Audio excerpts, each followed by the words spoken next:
And welcome back to LinkedIn Logs, the jobs podcast for the website cpluscomedy.com. And like I just said, it's a website. Go there. Welcome back in. This is episode 91. You'll have to excuse me. I'm coming off of literally not even 3 minutes ago ending the interview. The third interview I had with a company. What is going on? How come I can't? Okay, here we go. I got to turn myself up. The third interview I had with a company. And if you haven't listened to the previous episodes, this is episode 91. If you haven't listened to the previous episodes, dating back to, it's November, dating back to September. I was going to say November, which is not a month.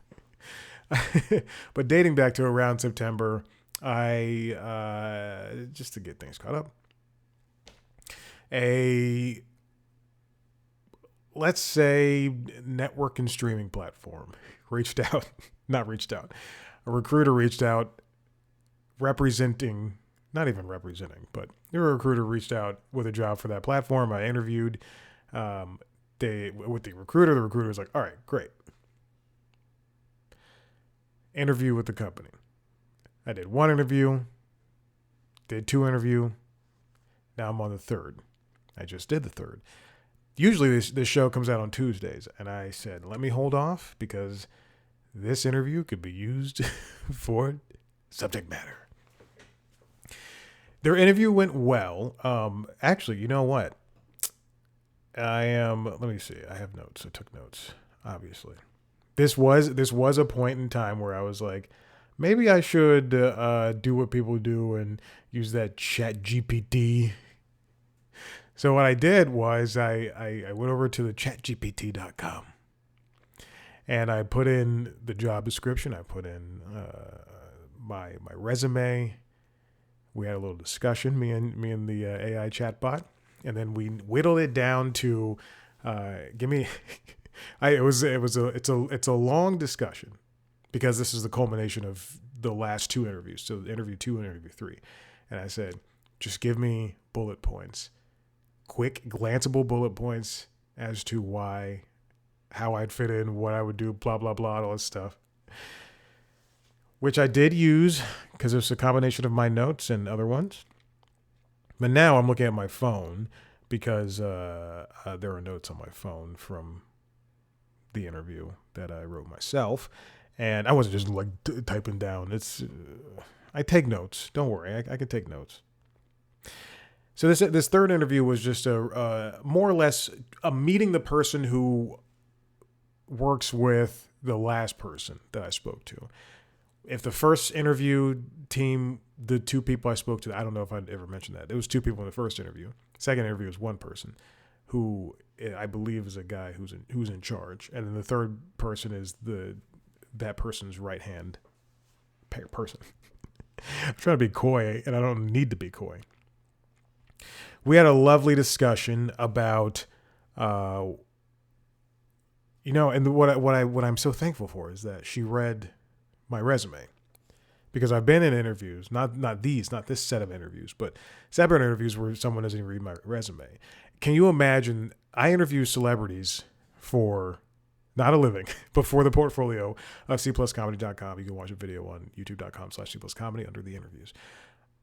Can you imagine if I went into an interview not knowing anything about anybody?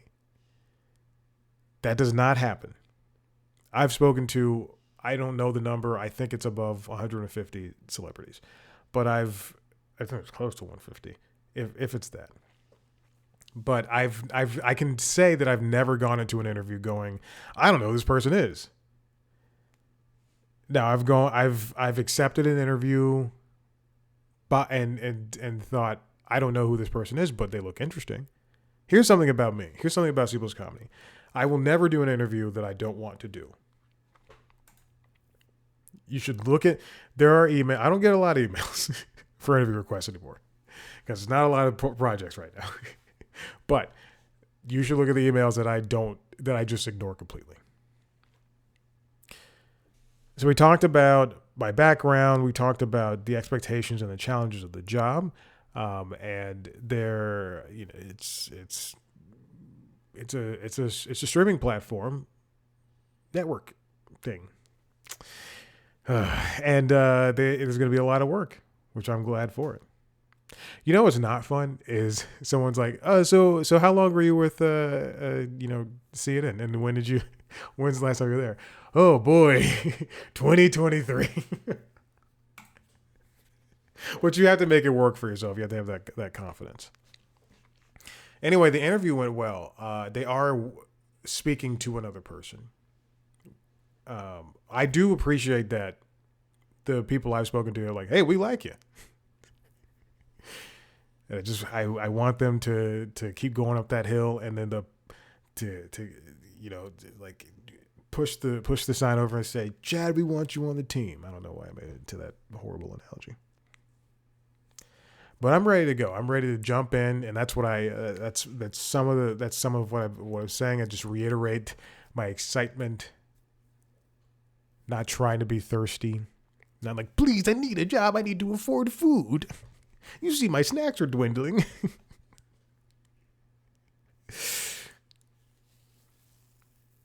So if you're watching the video and you're wondering why I'm wearing a blue button-up shirt for the first time in a long time on this show, on any of the video podcasts or the podcasts, it's not just video.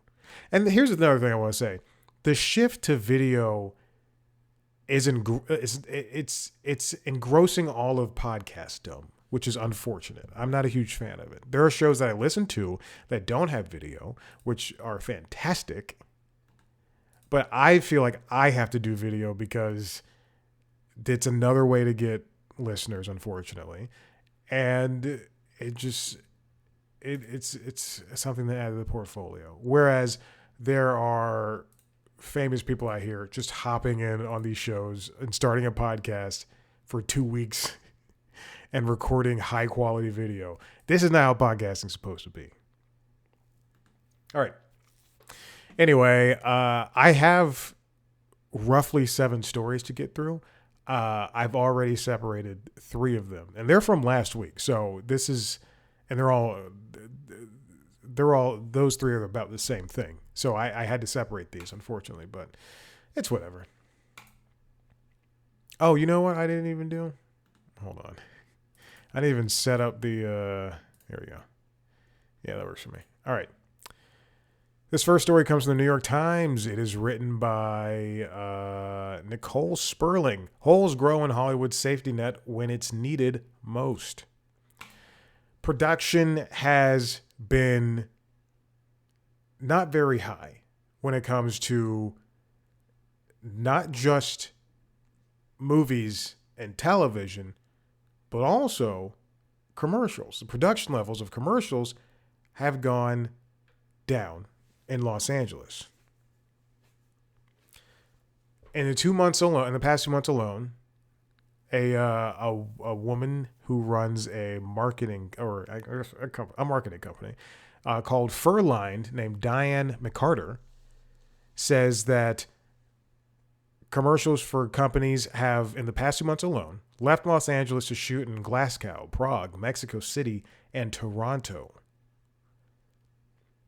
Just like with movies and TV shows that say they take place in one place but are actually shot somewhere else, so too that can happen in commercials, which to me doesn't really make sense. If you're going to do, an ad spot that is at most a minute and 30 seconds, and then that you're going to chop up for social and chop up for, other ways like streamings and stuff like that, why would you want to go to Ireland to shoot that commercial? Speaking of which, we know, I know if you watch a show called The Floor, that show shoots in Scotland or Ireland, one of those. And it's on Fox. It's a wonderful, stupid game show.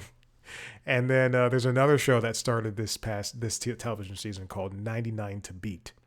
And that show, I recently learned, may shoot in London, England. Foggy old London town, mate.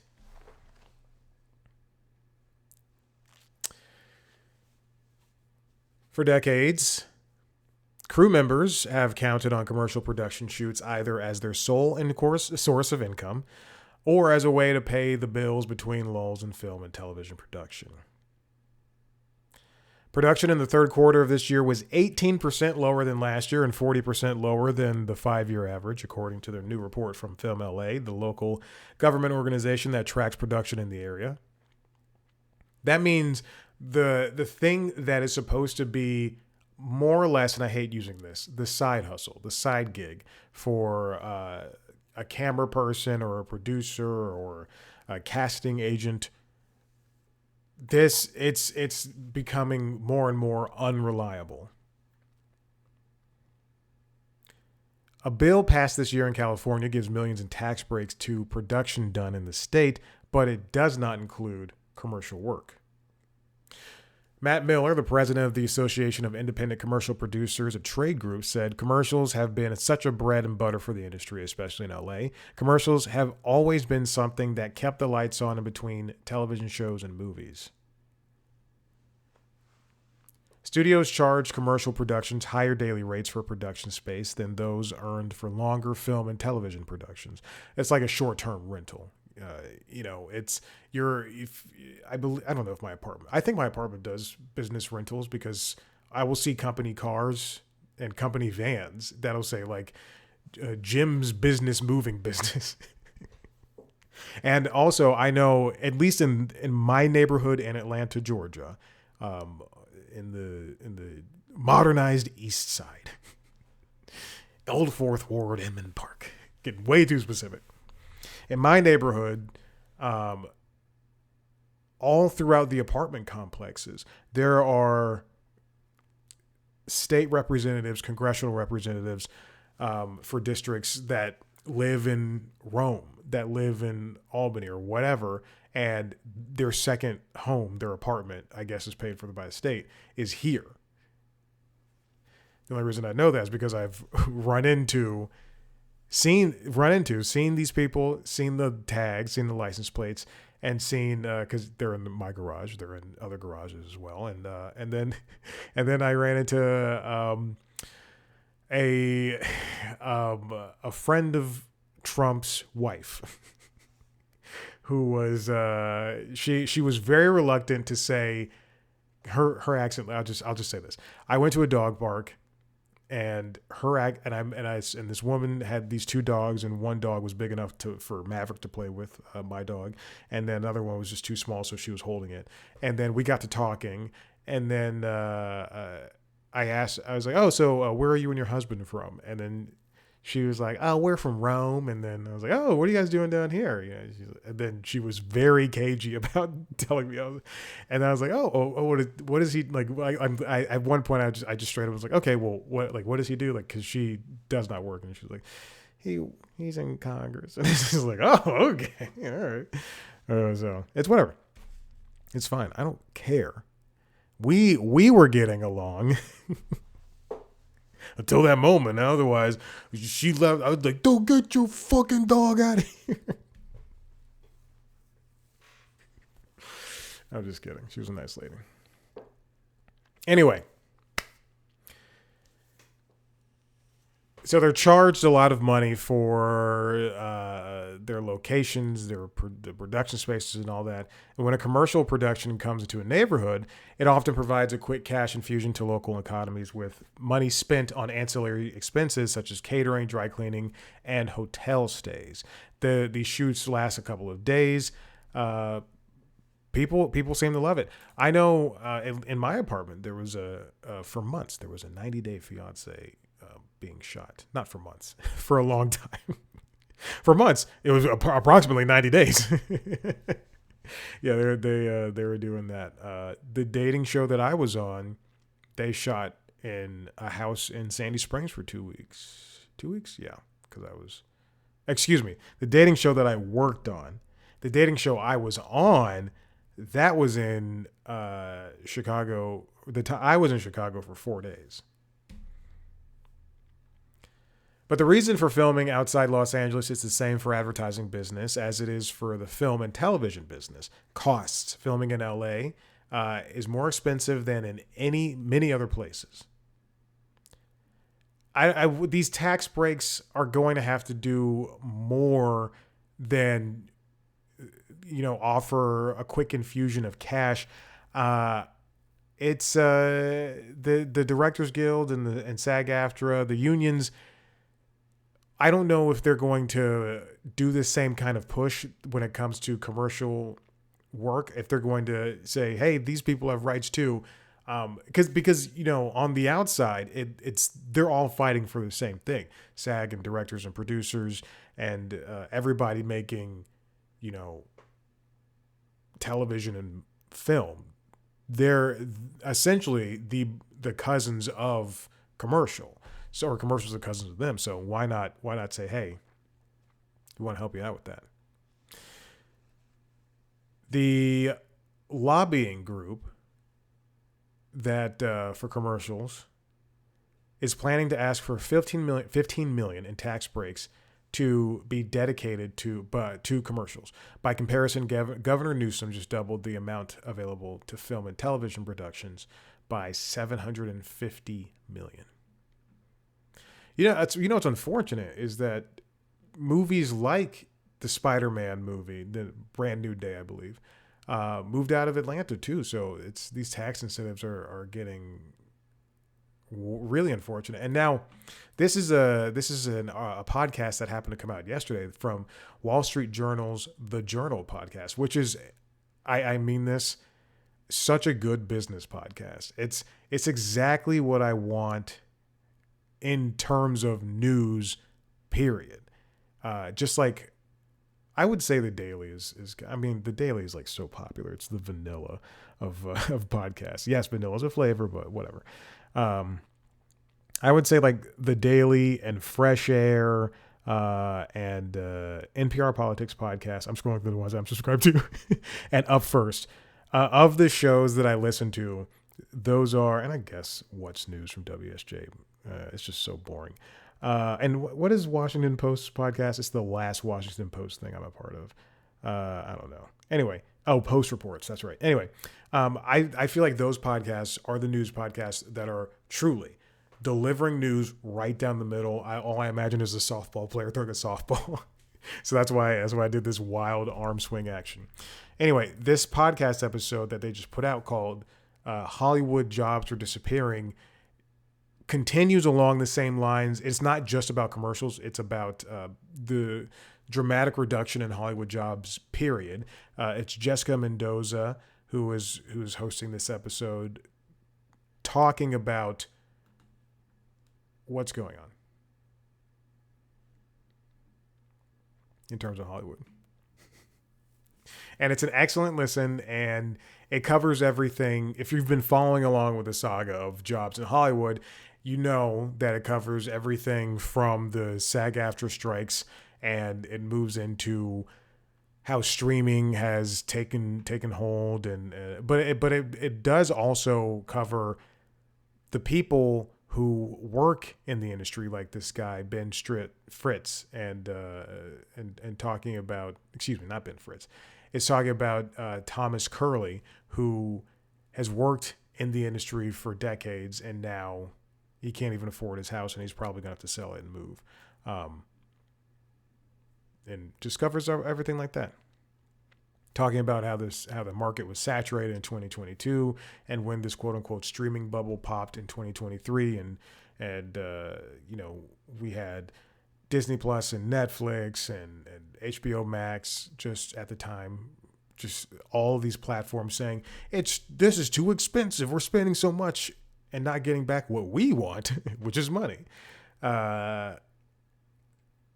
According to one of their sources, the number between 2022 and 2025, the number of major studio productions that started shooting in the U.S. dropped by more than 40%. It's a fascinating listen, especially if you don't know anything about that world. Unlike me, I know everything. Now, speaking of the job market, this comes once again from the New York Times, written by Ben Castleman. The jobs report is canceled Here's what private data shows. So this is the jobs report was supposed to come out last Friday, I believe. It is November 12th. Yes, last Friday, but it did not come out. The current administration refused for it to come out because the federal government shutdown basically, in the sub-lead here, canceled a second straight jobs report. But there's private data from companies around the labor market saying that the entire labor market has weakened in general.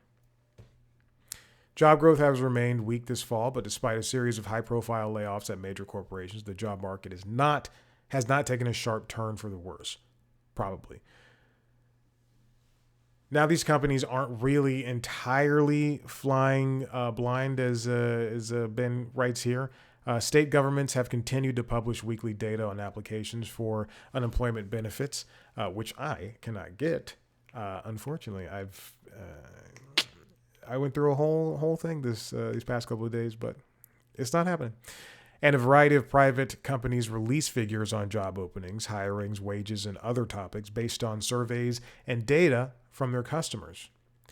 Those sources don't tell entirely consistent stories. ADP, a payroll processing firm, reported that employment at private companies fell in September, but rebounded modestly in October. On the other hand, Revelio Labs, a labor market data firm, showed the opposite. Revelio's measure includes government and private sector jobs. So if you look at the government jobs, which they've been shut down for the past 30 some odd days, then they're going to see a sharp downturn.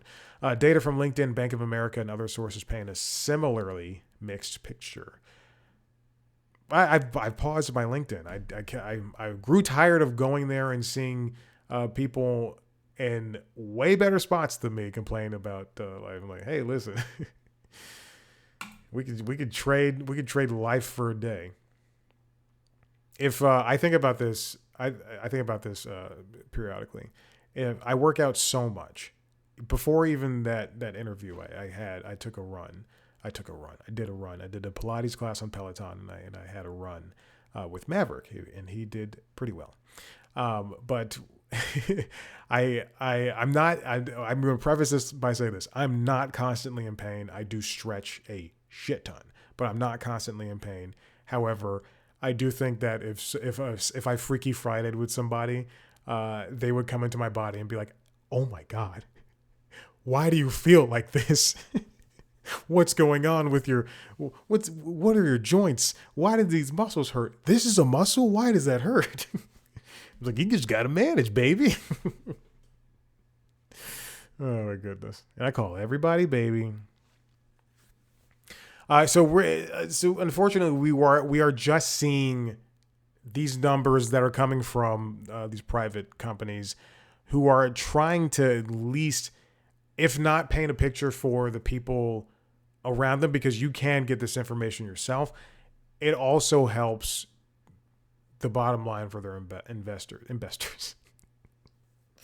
They say, hey, in this sector of this part of the economy, at least tech jobs are doing well, or at least HR jobs are doing well, or it's just something along those lines. And yeah. So we did not see the jobs report, which is its own problem at this point. About 30,000 federal employees have filed for unemployment benefits since the shutdown began. The labor market has repeatedly defied dire predictions in recent years, but the resilience has been uneven, blah, blah, blah, blah, blah.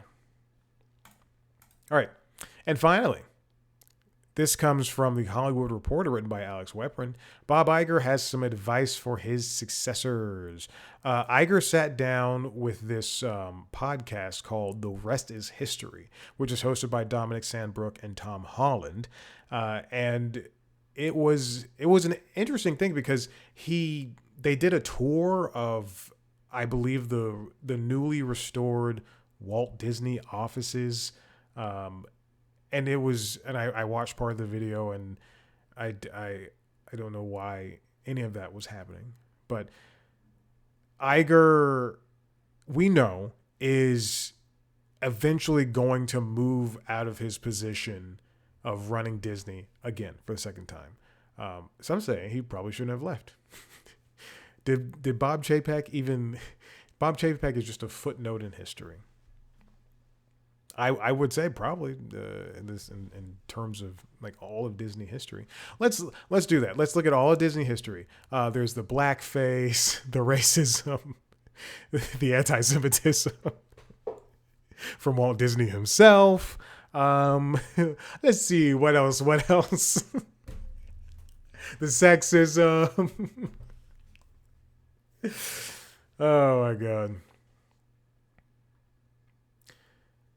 So Iger says, even though one of the interviewers referred to him as like somebody who has a lot of power, more power than in prime ministers, Iger says, I certainly don't consider myself an emperor. I think about the power of a great story, of course, but I don't think about us being powerful. I think about us having the luxury. That includes both the luxury of being involved with great artists and the luxury of having the resources to tell wonderful stories to the world. And hopefully through our storytelling to have a positive influence on the world. Certainly in today's world, just the ability to make really billions of people happy is an incredible luxury and something that I'm very mindful of, but I don't think about it in terms of having power, except maybe the power to do good.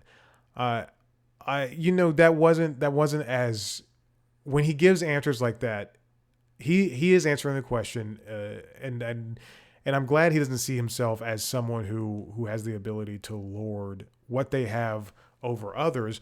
I do think that Disney is in a position, and they obviously recognize it because we've seen in the past, they are in a position where they can influence the people around them. Now, if we go back to when they were fighting with when Ron DeSantis was fighting with Disney just a couple of years ago, in terms of them, that whole situation with Disney Won't Say Gay, where the fans were mad at Disney for their Florida ambitions, and Florida was mad at Disney for their Florida ambitions. And I don't want to rehash that entire ordeal, but Disney's unwillingness to say something at the right moment was a big issue for what the company was doing, because on one hand they wanted to on the business side, they wanted to build their empire that was Disney down in Florida, but they continued to not do so hot because of the unwillingness to even stand up for what is right. If you're going to put out movies about some talking red panda that's a metaphor for going through puberty, then hey, you might as well be like, two guys or two ladies or two genders can get two genders of the same, can do whatever they want together, and not be mad at some guy who wears an eyeliner and thigh-high cowboy boots. So I give that answer a B. Now, continuing on about the power aspect and what he expects from, or what the successor should be expecting. He says, quote, I think because of the company's place in the world, I think the person running the company has a special responsibility of sorts to maintain Disney's position in the world as a beloved company, as an admired company, as a company that entertains really the world, everyone of all ages and from all different walks of life. As I think about the future, I would hope that my successors would be respectful of our past and well aware of the values that really created the value of the company in the first place and carry them forward, but not let anything that's been done in the past get in the way of bringing the company to the future. At that point, I think he's kind of referring to what I was joking about before, but the sexism, the blackface, the anti-Semitism from Walt Disney himself. It's Disney recognizing that what movie is Zippity Doodah from? Whatever that movie is, recognizing that is problematic. Recognizing that the new Snow White movie, people had issues with. I have not seen it. I have no interest in seeing it. I would rather watch KIF on Disney. You're welcome. KIF's a great show. But it's that type of stuff, and it's recognizing it, but then also Disney not only has to recognize that it existed and that at one point their company was putting out stuff like that. The Zippity Doo. What movie is that? I can't remember. I can see the guy in my head, or those racist crows from Dumbo. But they have to recognize that they're doing that, but then also not try to have that erasure when it comes to it.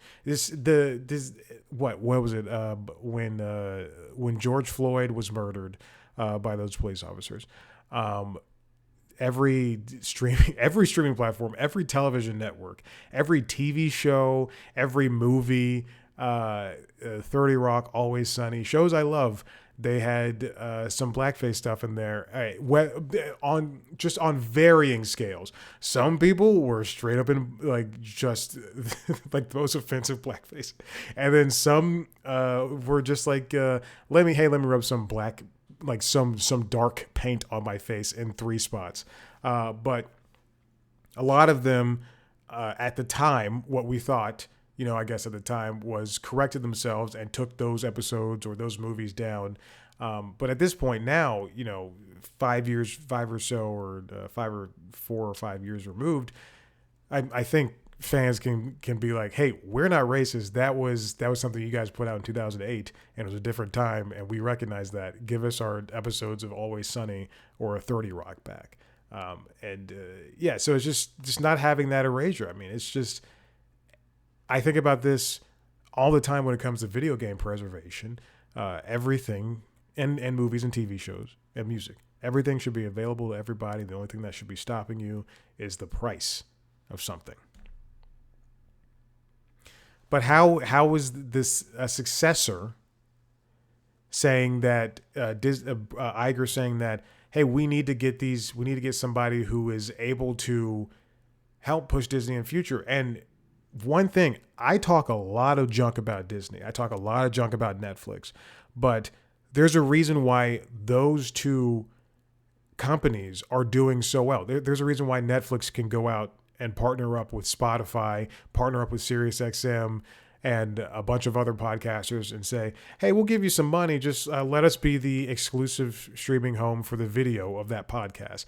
Or Netflix can put out, can buy WWE streaming rights. And in the same way, Disney is able to have what feels like 90% of the shows and movies that they've ever made on Disney Plus. And at a time when other platforms like HBO Max are shrinking their inventory, that they're able to just put out pretty much everything and say, hey, you like KIF? You like Big City Greens? Well, here it is next to Beyblade. And I don't know why I went to just all these shows that are on Disney. Here it is next to the Family Robinson. Is that what it's called? The Swiss Robinson Family? I don't know what it's called. That is one movie that has been in my list since Disney Plus came online, and I just can't bring myself to watch it. I think I'd like it. Swiss Family Robinson, that's what it's called.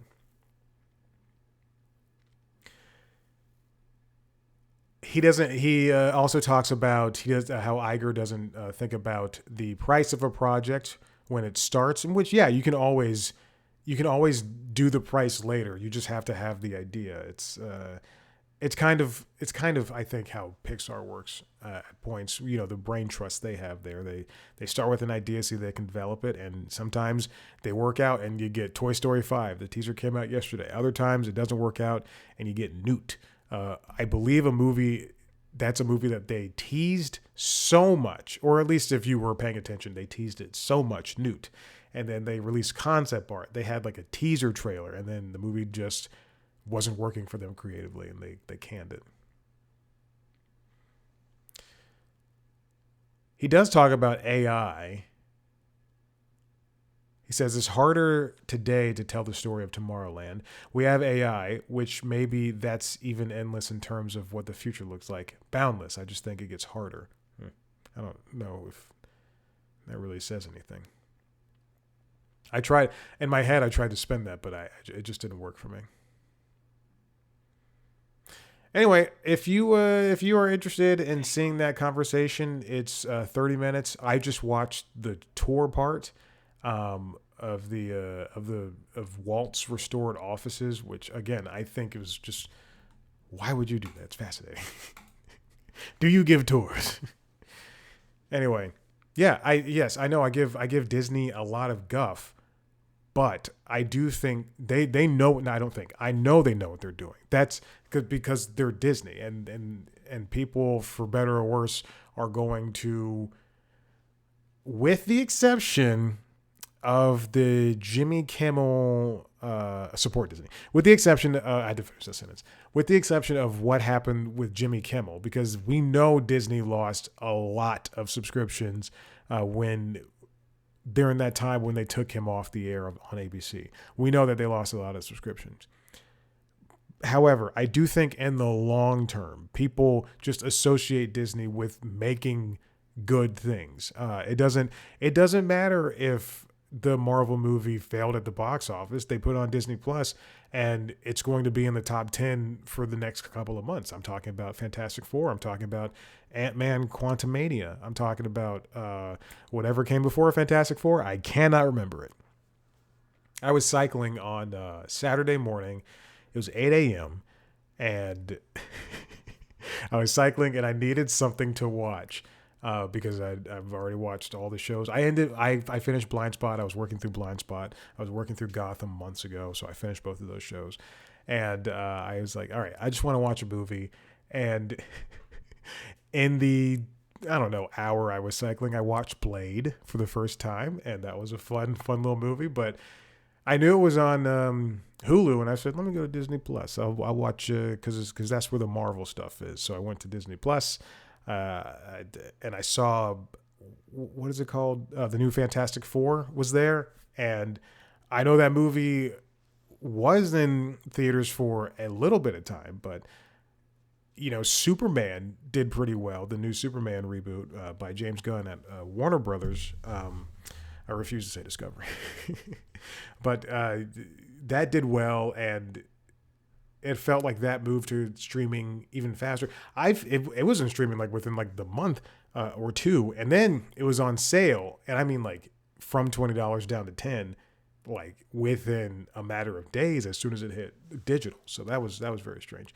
But again, I feel as though like even if a movie doesn't do terribly well at the box office, like make gangbusters and loads and gobs of quarters of millions of dollars, I do think people just equate Disney with quality, and no matter what they do, they can just put something out and it'll be, for the sake of the argument, quote unquote, good, and people will just say, hey, did you see that new show on Disney Plus?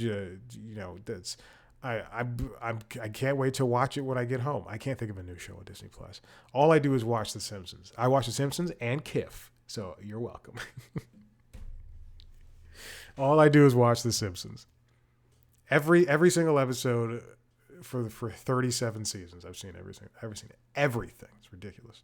Listen, if you like what you heard here, head to the website cpluscomedy.com, where you can see me sometimes talk to famous people. You see the culmination of everything I've ever done. If you want to see me talk to famous people, go to youtube.com/cpluscomedy, where you can watch the interviews. I just put out an interview with the lovely Tiffany Haddish and her friends. So check it out. It's not very long. That's what happens when you do junkets, baby. So check it out. youtube.com/cpluscomedy. That's also where you can see the video version of this show, as well as the other podcasts, The Constitutionals, the Entertainment Business News Podcast, and Late Night Lately, the Late Night Show, now with a monologue. Subscribe to all those shows wherever you get your podcasts. Follow us on social media, on Blue Sky, Instagram, and TikTok at C Plus Comedy, me at Chat Black White. Thank you so much for listening. I'll see you next time. Bye.